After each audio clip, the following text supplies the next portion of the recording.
8 గంటల పని విధానాన్ని రద్దు చేస్తూ తీసుకొచ్చిన జీవో నంబర్ 282కు వ్యతిరేకంగా కార్మికులు నిరసన తెలిపారు. హైదరాబాద్లోని లేబర్ కార్యాలయం వద్ద బీఆర్టీయూ ఆధ్వర్యంలో ధర్నా నిర్వహించారు. ఎన్నికల్లో కాంగ్రెస్ పార్టీ అనేక అంశాలపై మేనిఫెస్టోలో హామీలు ఇచ్చిందని బీఆర్టీయూ రాష్ట్ర అధ్యక్షుడు రాంబాబు అన్నారు.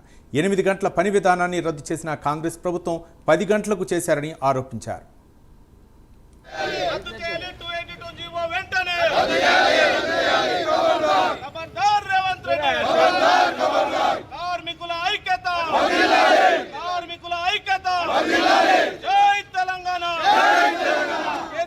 ఈ హక్కును సాధించుకుంది.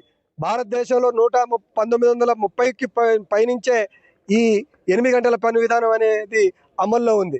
అలాంటి దాన్ని ఇలా ఈ రేవంత్ రెడ్డి వచ్చి పెట్టుబడిదారులకు ఉపయోగపడేటట్టుగా 8 గంటల పని విధానాన్ని రద్దు చేస్తూ ఉన్నాడు.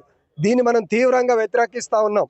మిస్టర్ రేవంత్ రెడ్డి గారు, మేము మీకు డిమాండ్ చేస్తూ ఉన్నాం.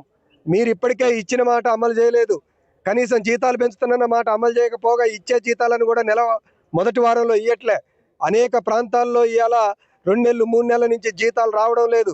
డిఏ అమలు జరగడం లేదు. కార్మికులు చాలా ఉద్యోగులు ఇబ్బందులు పడతా ఉన్నారు. అలాంటి టైంలో మీరు 282 జీవో తీసుకురావడం అనేది చాలా అన్యాయం, చాలా దుర్మార్గం.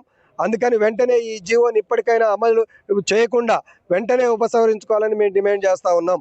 రాబోయే కాలంలో ఈ జీవోని మీరు ఉపసంహరించుకోకపోతే మాత్రం ఇంతకన్నా పెద్ద ఎత్తున ఉద్యమించి మీ జీవో వెనక్కి తీసుకునే